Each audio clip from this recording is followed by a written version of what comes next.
Welcome, everyone, and thank you for joining us today. My name is Dwayne Jeffrey. I'm a payment strategist, and I'll be your moderator for the next hour. Before I introduce our panelists and get into the substance, let me share a few quick notes on timing and logistics. Today's session will run for about 60 minutes. We'll spend roughly 45 minutes walking through the research with our panel, and we've reserved the final 10 to 50 minutes for your questions. On the right side of your screen, you'll see a chat panel with both the chat room and the Q&A widget. Please keep your questions coming throughout the session. We'll get to as many of those as we can. And feel free to use the chat to share what you're seeing in your own institutions. We have practitioners from banks and fintechs across the US and Europe in this room. And your experience is just as valuable as the data we're presenting. We also have subtitles available. You can activate them by clicking the CC icon on the top right of the webinar room, just to the left of the chat tab. Subtitles are available in English, German, French, Spanish, Italian, and Portuguese. A quick note on research. There are three handouts available within this session. The first is the full research report, the state of Mule account handovers in 2026, which is the basis of everything we'll discuss today. The second is a short solution brief on how Incognia detects Mule account handovers at the point of access. And the third is the case study on how a top Latin American bank dismantled Mule account farms. You can grab all three from the handouts panel in the webinar room, and we'll point to them again at the end. And finally, the recording will be available within 24 hours, and you'll get the link to the full report along with that. Now, the reason we're here for the live launch of brand new research from Incognia, the state of Mule account handovers in 2026. And I think this data is going to reframe how a lot of us approach this problem. So, let me first introduce the two people I'll be speaking with today. First is Andre Ferraz. Andre is the CEO and co founder of Incognia, the company behind the research we're launching today. Incognia works with banks and fintechs around the world on location and device intelligence to fight fraud. And Andre has spent his career thinking about how to bring physical world signals into digital identity. And next to him is Dave Laramie. Dave is head of group fraud at Danske Bank, one of the largest banks in the Nordics. He sits at the operational front line of this problem every day across multiple jurisdictions with the kind of practitioner perspective that I think will really ground this conversation. So, welcome to you both. Great to have you here. Before we get into the findings, I want to hand it over to Andre for a moment. Andre, can you tell us what prompted Incognia to do this research, who you spoke to, and why you think the timing matters right now? Sure. Hey, everybody. I'm Andre. So the main thing that prompted us to go work on this report was that mule accounts are very challenging, right? Like it's very difficult to detect. It can have deep consequences for financial institutions at multiple levels: financial losses, compliance issues, um, risk in general. So the idea was to basically hear from the industry, like how other professionals think about it, how they're doing this problem. So we had the opportunity to survey over 500 professionals in the fraud and risk space at financial institutions across the US and Europe. And we wanted to basically get more clarity on what is going on when it comes to mule accounts. And we saw very, very interesting results here in this research. So I'm glad that we're going to have the opportunity to speak more about it today. Perfect. Well, thanks, Andre. And let's dig into what you found. I think section one of the report really sets the scale, right? And especially three numbers that really jumped out at me. I think if we go over to the next slide, we'll see that 81% of respondents say that mule account handovers have increased over the past 12 months. The second major statistic that I saw was that 64% either strongly suggest or have confirmed cross border handover activity. And 72% say at least half of those cases involve a customer who was coerced or manipulated into handing over their account. So apparently, we see that the threat is really growing. It's cross border and it's largely coming through people who never intended to be a part of the fraud scheme. The last point is the one that I want us to sit with because it changes who the victim actually is. So, Andre, let me start with you. The report found that institutions reporting big increases in mule activity are nearly twice as likely to have also confirmed cross border handovers. Is that a coincidence or is there a structural link there? Not a coincidence. Not a coincidence. So, what's interesting about it is that, and this is one of many reasons for um, meal accounts, right? One of the reasons is, let's say a foreigner doesn't have like the documentation to be able to open an account in a given country, and they are linked to some kind of like criminal activity, etc. Like the only way in which they would be able to move money within that jurisdiction would be by recruiting someone else to use their name, right? And then use their account to move the funds, right? So this is one of the reasons. There are many others that would lead someone to get into this. Um, so it doesn't surprise me to see that this kind of activity, cross-border activity, is driving some of the increase here. Absolutely. So, Dave, maybe from more of an operational side, right? The Nordic sits on some pretty high risk corridors. When you see a handover that's clearly cross border, where are the device or the behavior points to another jurisdictions? What can a single institution realistically do? And where does it turn into a regulatory or more of a collaboration problem? Sure. I think it's good to explore the evolution of where we've been with some of our money mules. So, if you look 20 years ago, a lot of the money mules were actually account opening money mules. They had set out to defraud the banks, and that's what their purpose in life was. 10 years ago, we had things like recruited mules, where people would accept some sort of invitation to join something for a period of time for criminal purposes, and then, but they hadn't anticipated that when they opened the account. What we have now is people being manipulated, as you put it, or extorted into actually providing their bank account details as part of a handover, which is different from a recruited mule that might do it for a period of time and then it goes back to the victim or the mule, depending on how you look at it. And so that's more difficult to detect because you've got a customer who is operating normally until something happens, and you've got a trigger event going on, whether that's a change in location or a change in device that actually differentiates the handover from their previous activity. I think the criminals are doing that more on a cross-border basis. Certainly in the Nordics, that's quite common for our genuine and fraudulent activity to be across as cross borders, as the Nordics operates quite synonymously across each of the countries that's within it. But there is a difficulty about identifying what's a change of phone versus what's a change of country versus what's actually a transfer of the account to the fraudster, as that's what's happened. And it's very difficult for a bank to identify someone that's actually unwillingly handed over their account to be used for fraudulent purposes. So this becomes some sort of precision issue around what we can do. And what we can do, we can block payments, we can block services for that customer, we can talk to them about it. But all of those have false positives, and it's important for a bank to balance the customer experience versus the need to deter financial crime from operating on all of our platforms. One final point I'd make is that data sharing has traditionally been within country, and so we see more of the cross border driving in that space, which I would love to correct in the future. Absolutely. So I think, especially on that, I want to dive a little bit deeper. I think one of the most striking lines that I saw in the whole report is that most handovers don't involve willing mules. Like I think you just already alluded to that. They involve people who've been coerced or manipulated, like romance scams, investment scams, fake job offers, the whole social engineering playbook, basically.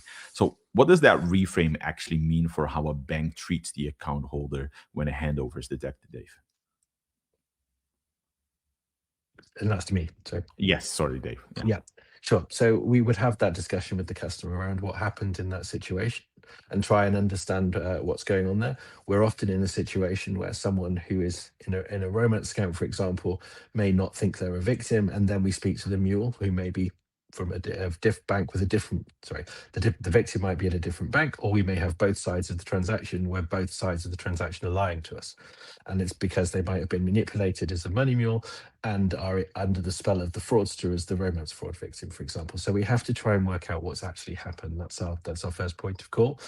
We would want to protect any funds that we believe are the proceeds of crime to make sure that they don't make it through to the criminals. We would want to have a discussion with all of our customers around what's happened, and listen to the evidence that they might have, and understand that. We may want to restrict products and services, and ultimately we may want to offboard customers that we believe have committed criminal offences if we can't really understand that they're a victim in those scenarios. And we have a mixture of all of those outcomes depending on what's happening. And we may want to flag future payments to and from those customers in future. And I think the industry is moving much more towards looking at both sides of a payment transaction, so inbound and outbound payments, to form that basis of what's happening. Often we're one bank in a series of transactions, though, and so the ability to data share is really important going forward. Absolutely. Yeah, I think for me that's been one of the key points as I'm looking at this research as well as interacting with banks as well, is that the more you have insights into that data and you can actually share the data across different divisions, the more you can actually do with it. I think maybe then, and Andre, from your side, do you have anything to add when it comes to the data on the victim sides before we go into the next topic? No, I think Dave covered it well. But yeah, it's interesting that um, many times the victim doesn't really understand fully what's going on, right? Yeah. Yeah, absolutely. I think if we move on to section 2 of the report, which is more about detection, right?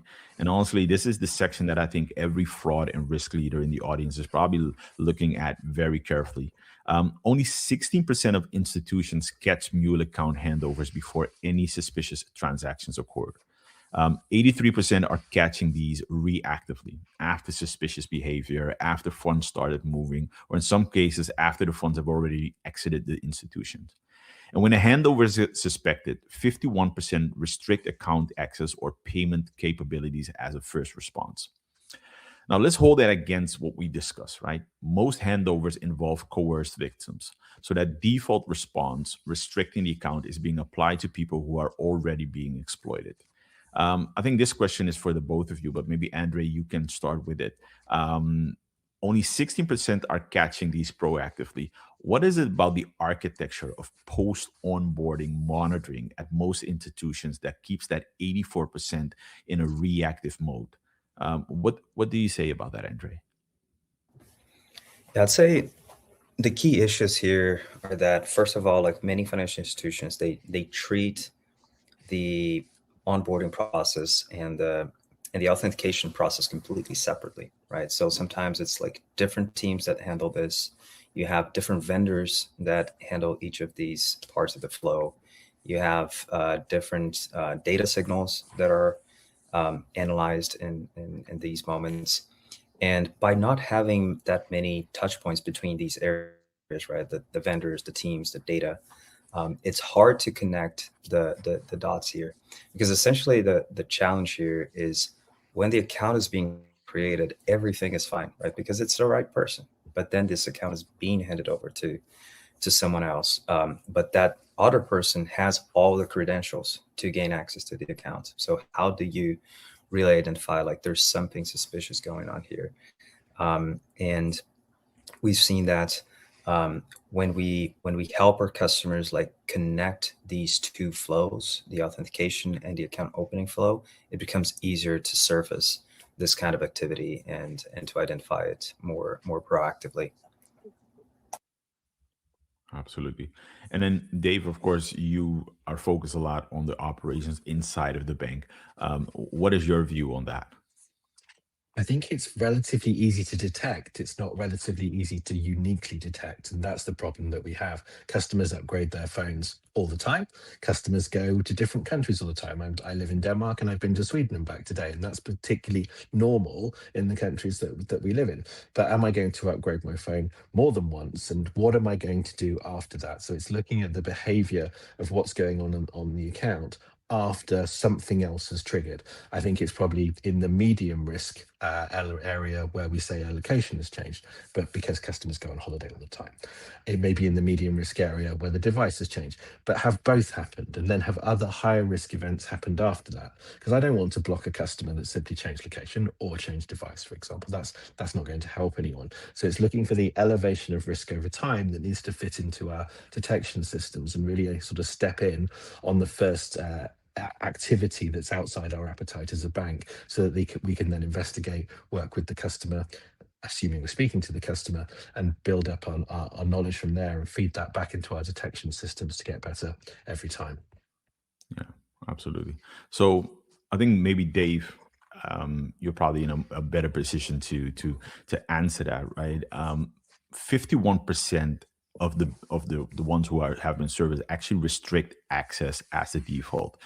But if most handovers actually involve coerced victims, that means the default playbook is just restricting the accounts of people who are already being exploited. How does a bank then balance the containment against re-victimizing the customer? And is it the industry default playbook just wrong there, or should it just be changed at this moment? I think account activity is there to protect our customers. Yes, Mm. it's there to protect the bank too, but also to protect the victim in the fraud chain, to really understand what's happened. By creating those process breaks, we can request information, we can hold transactions, we can sort of look at all the evidence that we have before we make some decisions. And I think actually slowing down that process does deter some of the fraud from our specific bank and across the industry. Fraudsters want to cash out as fast as they can, and we want to slow it down as the risk increases. So there's always going to be an equilibrium point there around how we work with those customers. But if a customer is exploited, that makes it more complicated, because they may not be telling us the truth. They may be scared. We may need to work with other parties on exactly what's happening, and that may take a little longer. But fundamentally, we don't want transactions that are part of a criminal activity on our platforms, and therefore the restricting our activity does help us do that. And in many cases, it also urges the customer to come and speak to us, because they can't do what they want to do. Most customers only want to speak to a bank when they've got a problem, and so we sometimes we have to divert them into a channel where that's going to happen to us, and the right questions, and try and build our knowledge of exactly what's happened. Absolutely. I know that makes complete sense.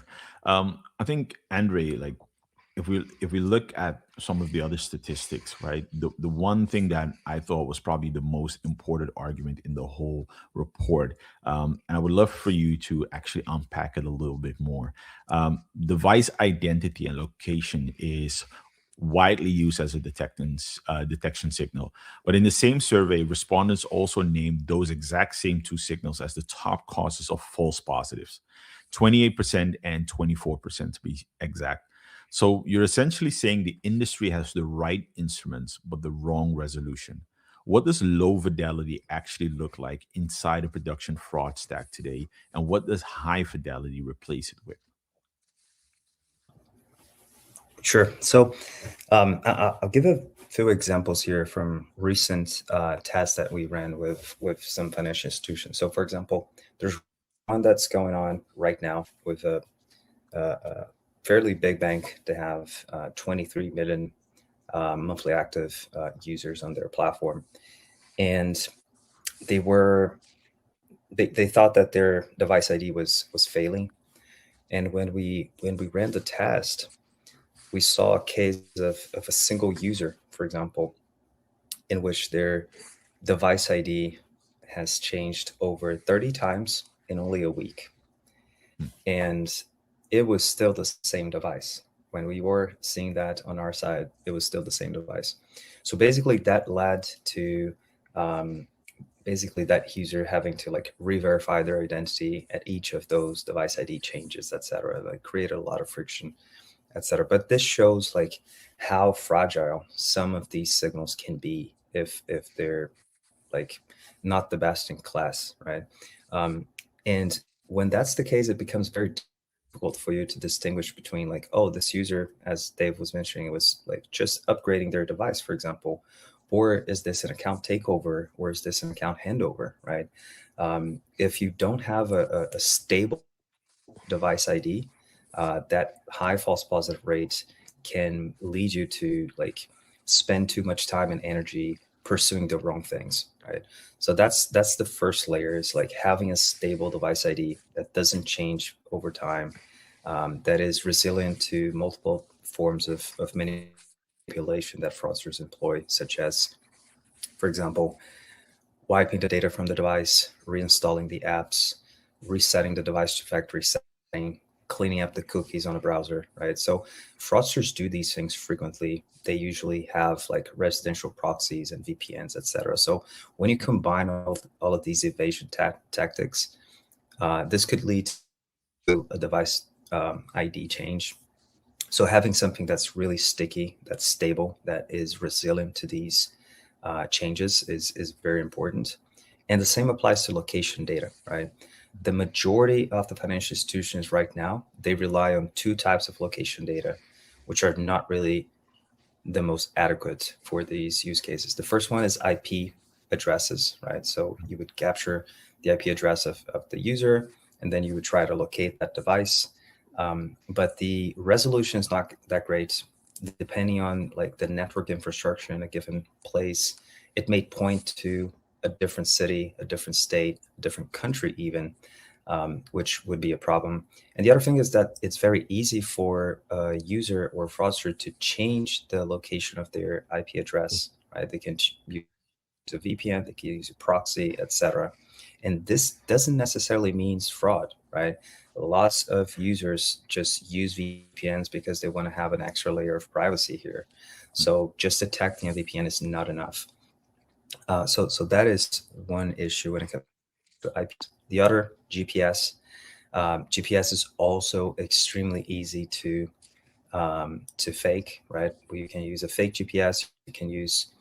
You can set your device to developer mode, and you can mock the location as you want. So these signals are not very reliable, and this is what leads to false positives. When we see Mule account activity, for example, the vast majority of the cases, the person who's receiving that account, the criminal, the money launderer, the fraudster, they would already be using some sort of IP spoofing and GPS spoofing at the same time, right? So it's all about the resolution, having a sticky device ID and having location signals that are more precise and harder to spoof than IP and GPS. Perfect. And Dave, of course, from much more of a practitioner's seat, how are you addressing that precision question? Yeah, it's tough. And for example, a lot of work environments actually enforce VPNs. So that would be quite normal to see our customers coming through on that, particularly if they want to protect their own data where they're making higher value transactions. So that's not unusual in itself.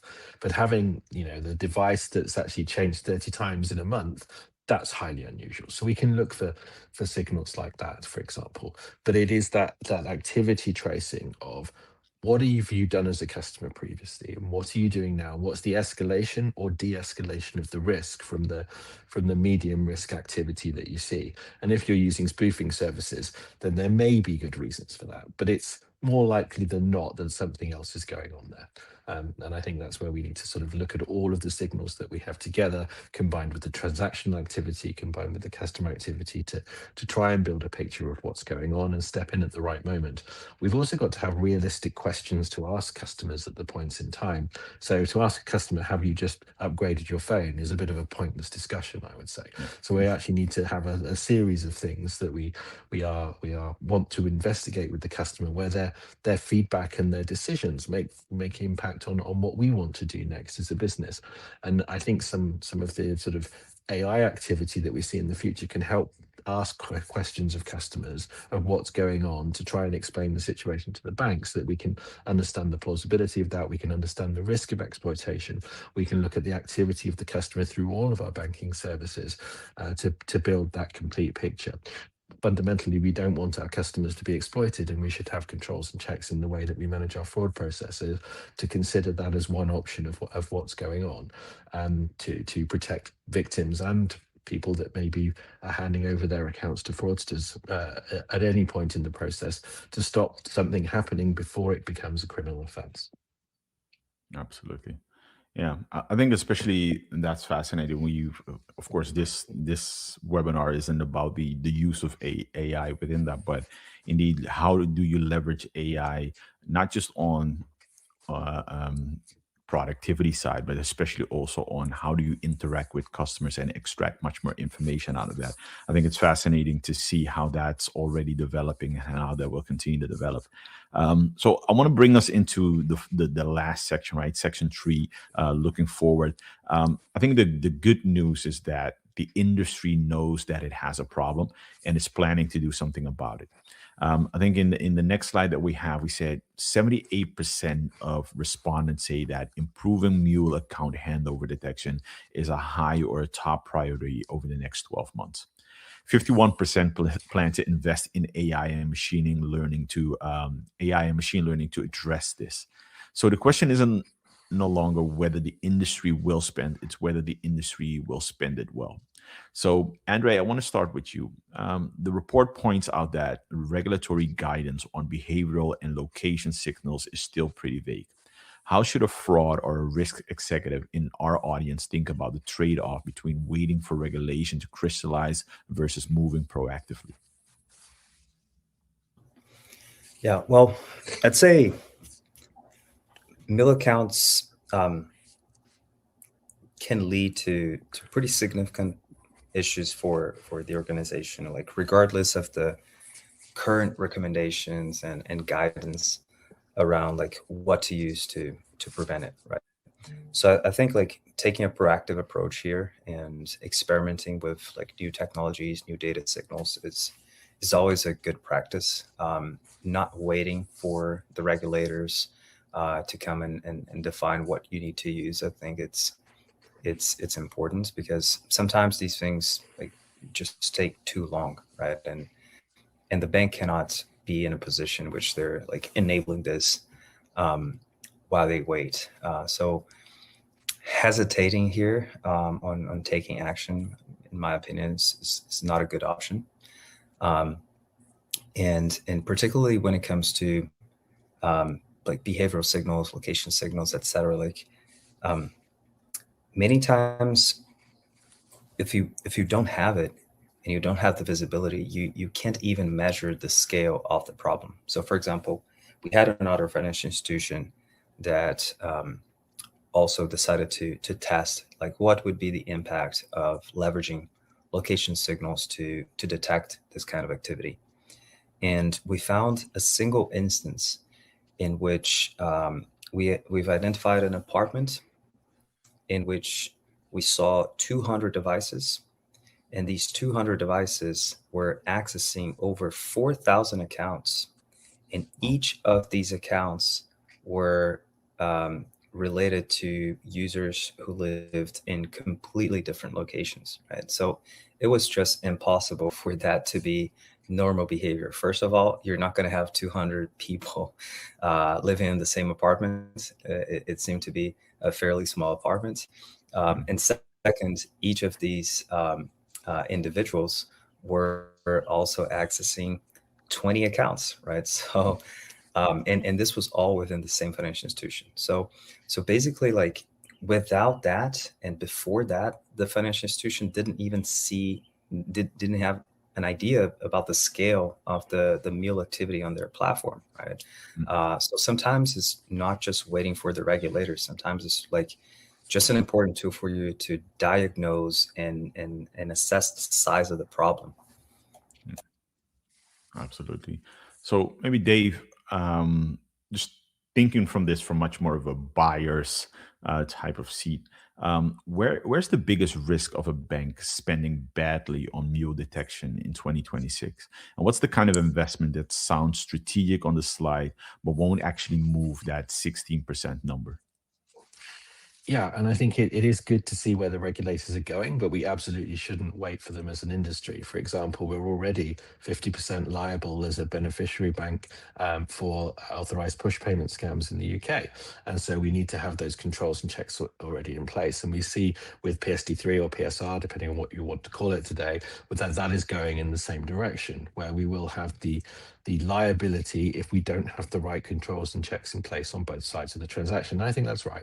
You know, the banks should be discouraging financial crime, both from receiving and sending payments out from our accounts. We do not want financial crime to be prevalent within our banks. So that has that incentive for banks to do that already, both from a financial perspective with liability and a regulatory expectation perspective that we need to be moving forward. And I think those requirements, if you would go that way, maybe expectations is probably a better word, are already there. We can see where this is going for the future.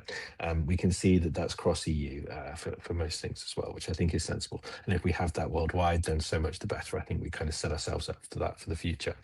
But what can we do beyond that? We need to data share across banks, across borders, in order to help with that. And consortium data can certainly help with things like device, things like location, to build that profile for the future and understand at what point we need to step in.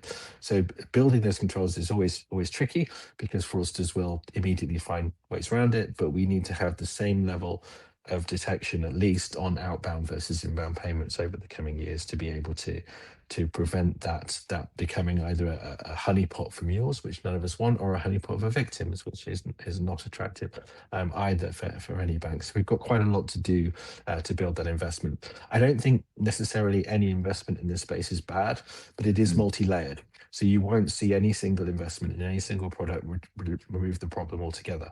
But as you build in various aspects of your control strategy and build the opportunities to flex, so build more versatile and flexible solutions to do that, work with customers, do some root cause analysis of the crimes that are actually happening, and really get under the skin of what's going on there, build the controls based on that, then I think you could start to reduce it over time and make your bank less attractive to fraudsters, because that's what we all want. And really sort of invest in those industry activities and those cross-border solutions that will help, because otherwise fraudsters will take advantage of the weaknesses that we inherently create into the controls that we build, and none of us want that. Yeah, absolutely. I think you touched upon a topic that I continue to see in so many, or continue to hear about in so many different panels and webinars, which is the willingness and the ability to data share, right? Of course, you being, Dave, of course, you being much more on the bank side and interacting with other banks as well as other institutions as well. Are there any initiatives that you know of, or are there any systems that you know of where some of that data sharing is already happening, or will it just continue to be a conversation that is hypothetical, but nobody actually takes that next step? No, I think there are some things that are there already. We already share some of our data via NFCert, which is the Nordic Financial Authority that enables us to do that. We see some growth coming from AMLA with the direction that's coming there for banks across the EU. We see some movement in that direction within the PSR as well. And we have organizations like CIFAS, which already have a platform there in the UK to be able to share such data. And we have consortium models and things like device across the industry already. So there are things in place, but is it joined up? Is it cross-border enough? Is it enabled enough in terms of who is sharing what consistently and the quality of that data? No. And that's where we need to have that level playing field, which I hope the future of regulation will enable. In the meantime, we will continue to play our key role and try and drive some of that thought leadership as we can. And I hope all vendors do that as well. Yeah, absolutely. I think maybe Andre, for you, like as you've gone through this report already, right? I think over 500 people have answered that, and we've had a great conversation so far. What were maybe some of the more unique insights that you saw, or something that still felt quite contrarian to what you thought it was within the report? Yeah, well, I would say not that I didn't expect, I actually did expect this, but for me, it's not exactly the ideal approach. Is, for example, if we see here in this slide, like the top planned investments, like the first one is AI and ML modeling. I agree, but and this but is very important, which is if you don't really fix the detection gap, if you don't really have high quality data, AI on top of bad data is not going to generate a very powerful output, right? So first of all, I think it's important to make an assessment on the quality of the data, on, for example, as I was mentioning we're talking about like device signals. Like if the device ID is not sticky, if it cannot survive a reinstall or a device reset, this is not really going to help you, right? So testing your existing stack, your existing layers of data, and ensuring they're not that vulnerable to manipulation, I think is the first step before you invest in AI and ML modeling, right? So that's one thing. The same applies to location. If you're using IP addresses and GPS signals, same thing. This data is not reliable. If you put that into a model, it's not going to help you. So that would be my main take here in terms of like how people think about the investments. I think the majority of the financial institutions, at least like the ones that we had the opportunity to partner with, the initial state that we found when we analyzed their stack was not really good. The vast majority had many issues when it comes to the stickiness of their device ID, even like security vulnerabilities on their applications and their websites that were uncovered and would like create opportunities for fraudsters to exploit it. So I think taking a step back, assessing the existing stack, assessing the quality of the data is more important than just throwing that into like throwing whatever you have in place into a machine learning model, because as they say, garbage in, garbage out, right? So you need to ensure that you're not doing that. Yeah. Yeah, and especially that lately, I think a lot of publications have come out, different companies who are mostly larger banks or some of the newer fintech banks are all focusing very much on building out their own foundational models as well. And I think what a lot of people forget within that, it's the vast amount of data that has to be indeed highly structured, clean, and of the best quality as well before you start even thinking about building out new models and applying AI to it. So no, absolutely. Like I think Andre, to end out this particular section as well, right? And before we get into the audience questions, one of the key questions that I really wanted to ask is that what does a fraud prevention system that actually solves a problem like this look like? And why is it different from what most institutions are building today? Yeah, I'd say it goes back to my earlier point on the quality of the data, right? That's the first thing. So for example, um, how do we support financial institutions in detecting account handovers specifically, right? The main thing here is, as mentioned earlier, like many times we see that the onboarding process and the authentication process are completely separate, right? So different teams, different technology stacks, different data signals that are evaluated in those moments. So the first piece here is really like finding ways to bring these two together, right? Understanding if the device that was used at onboarding is similar. It doesn't have to be the same, but it is similar in terms of how it behaves to the device that actually accessed the account. One of the key behaviors here is the location behavior. So for example, at onboarding, one of the things that we evaluate is, does this device actually live in the address that is associated to this identity, right? So when the user's going through the KYC process, we try to understand like, okay, how many times we've seen this device at this location, for how long, etc. So try to understand like what's the probability that this device actually lives here. So that's the first step. But then if there is an account handover, then another device will start accessing this account. Does this new device live in that same address? If so, it was just an upgrade of a phone, for example. So that's fine. That's not an account handover. But if this new device doesn't really live there, and the behavior is very different, that's one thing to raise some suspicion. And then you start understanding a little bit more about this new device. So for example, as I was mentioning about the other example, we found that apartment with 200 devices and 4,000 accounts being accessed from that same location. If we identify that this device is one of those 200, for example, then it becomes extremely clear. There's no way that this was not a Mule account handover, right?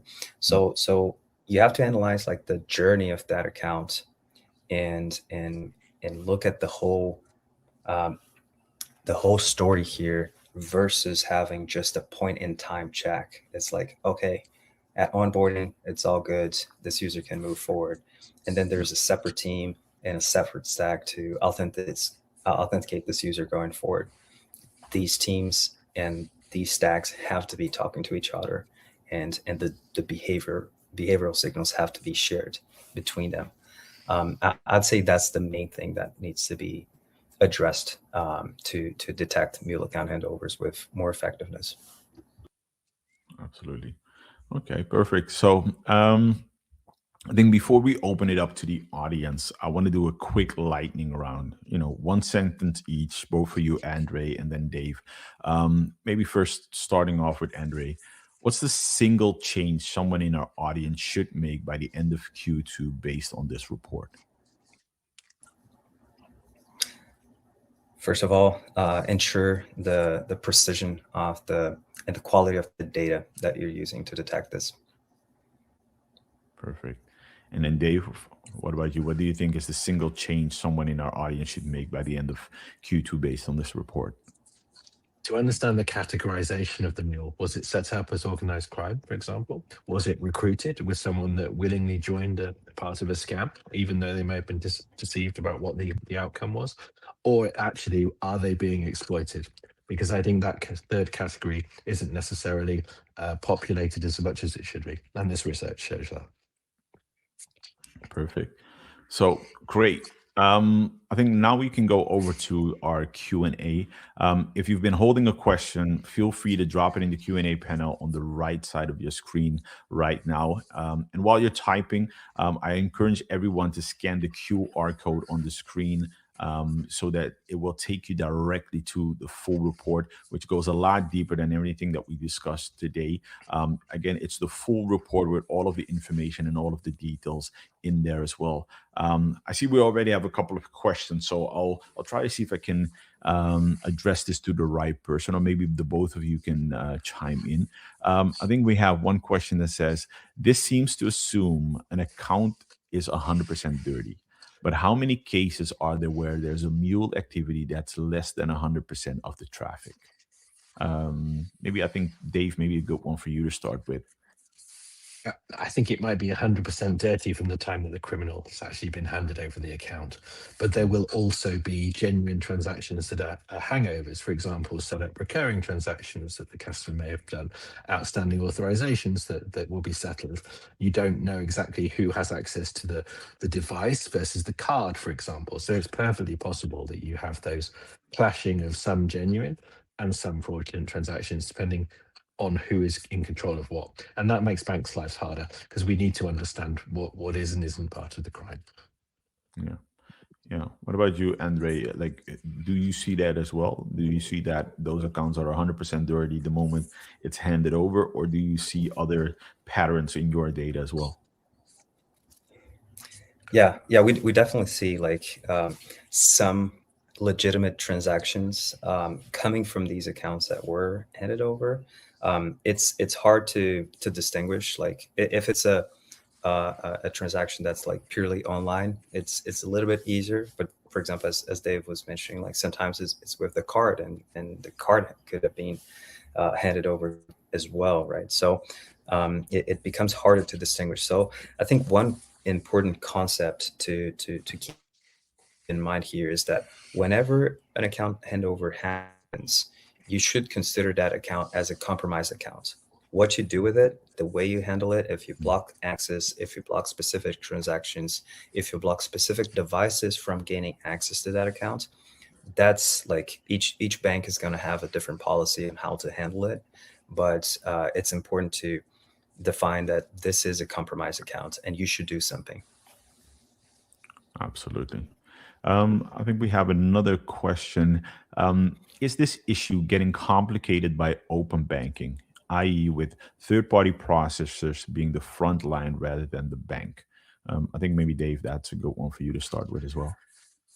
Yeah, I don't see that yet, but I see that as a future risk. I think most of the payments that we see use some of the existing payment schemes that we've had for quite a long time. But as payments get faster, that will become more of a problem. Have there been open banking attacks? Yes. So we do see that mixture, and we will see that going forward. But as the payment landscape becomes more complicated, that obviously means that we see attacks move and they become more widespread, and then they start here and then they move to somewhere else, and we see more of that over time.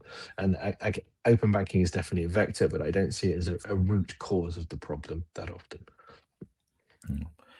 Andre, are you seeing that as well? I agree with Dave. I believe it's a risk, but it's not the most prevalent issue right now. Okay, perfect. I think there was another question in regards to regulation, and I'll paraphrase a little bit. How are institutions moving forward on behavioral and location signals when formal regulatory guidance still hasn't caught up? I think we sort of like half covered that as well, but I think Dave, maybe from your perspective, how are you seeing that? How are institutions moving forward on especially that behavioral and location signals when the former regulatory guidance hasn't caught up yet? I think it will get there, and there is an expectation that it will get there. And when you speak to all of the regulators, you know it's moving in that direction. So, from a bank's perspective, we would like to have things in place before it gets there. That would be very sensible. But fundamentally, it's there to protect both the bank and our customers. So, the business case already exists in this space to do the right thing and protect ourselves from certain types of location and behavioral data, and also to protect customers, whether that's from themselves being exploited, or actually where they're about to do something that they might regret. All of those things can contribute towards that business case. And I don't think many banks are struggling in that space with the business case going forward, because it's that combination of both regulatory, customer demand, and doing the right thing. Absolutely. And what are you seeing from a regulatory perspective, Andre? Yeah, not much to add from Dave's point. I'd say one thing that was interesting, I saw a regulation in Mexico in which the uh, transactions between financial institutions, online transactions between financial institutions, now they have to tag the location information associated to it, like where the device was at the moment they sent the transaction. So I thought that was interesting, and maybe we're going to see that in other countries as well. But yeah, it's always that game of like, should we wait for the regulation to then do something, or should we be more proactive? And I believe the proactive approach is the better approach. Absolutely. Okay. Um, Another one, and I'll try to rephrase this one as well. Is that how do you foresee real-time payments affecting Mule accounts and money movement? The person says, I assume you will see it growing a lot. Is the greatest risk going to come from payments like stable coins? So I think within real-time payments, we can look at a couple of different things, but it's also a stable coin question as well. So I think let's start with the first one as well. So how do you foresee real-time payments affecting Mule accounts and money movement, considering stable coins and all of the other newer technologies and newer payment sorts coming into effect?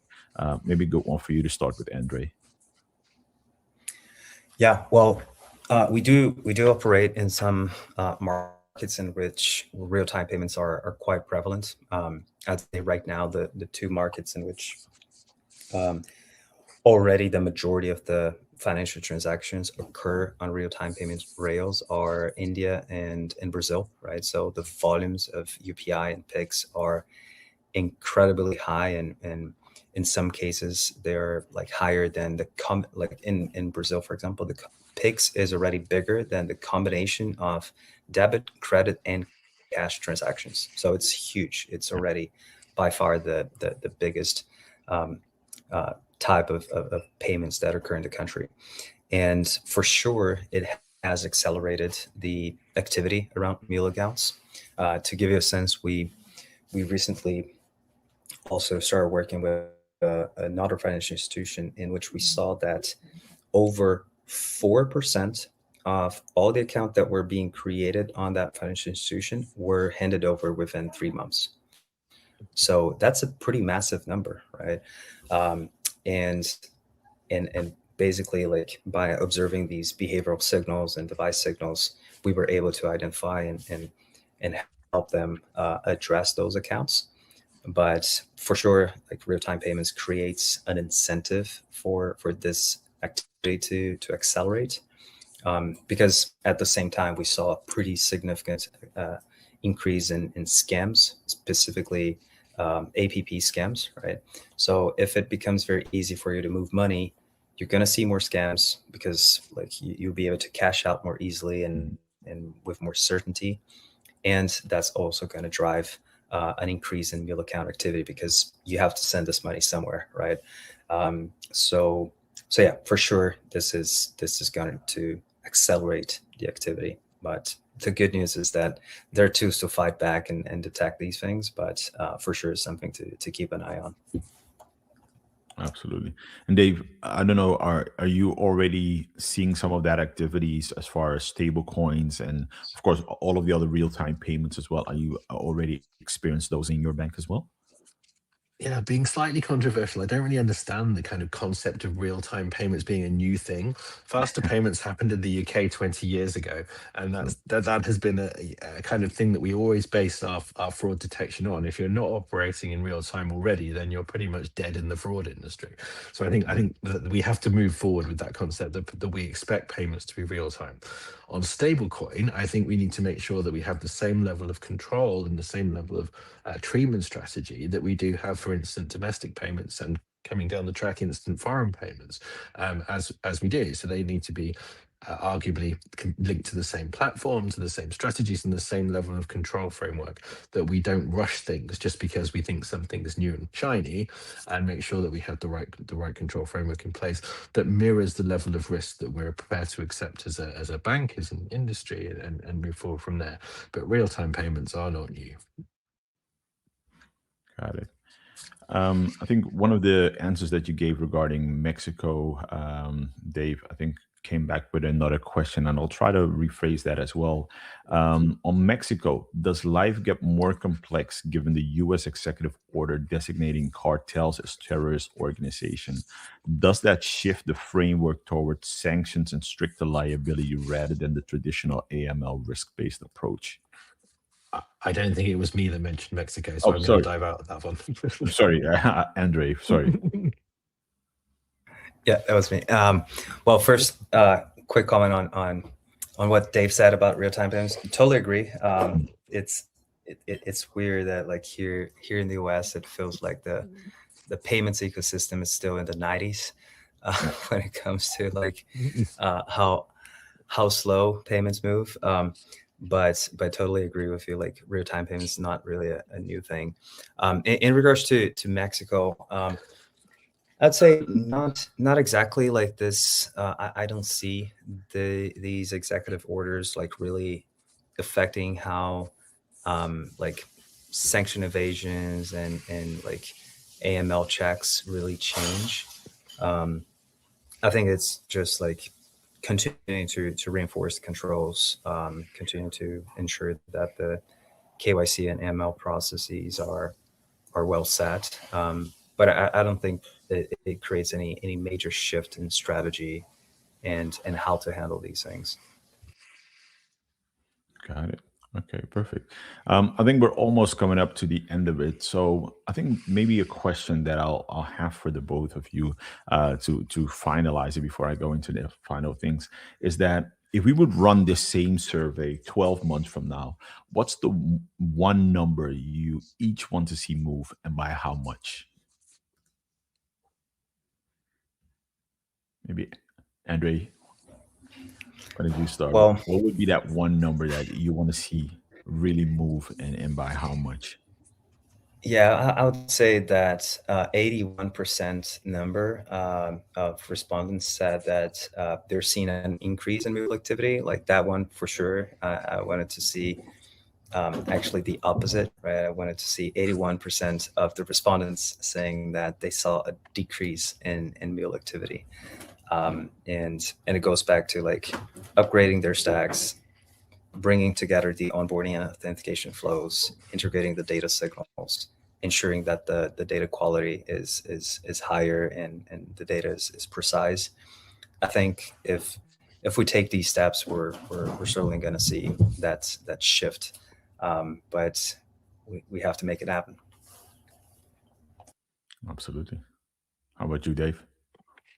I'm not sure I'm prepared to give a number, but I would like to understand the percentage of banks that are interrupting payments that are inbound into customer accounts in real time to prevent the criminals getting the money. That's where this needs to go to actually Mm, deter the financial crime from the platforms in the first place.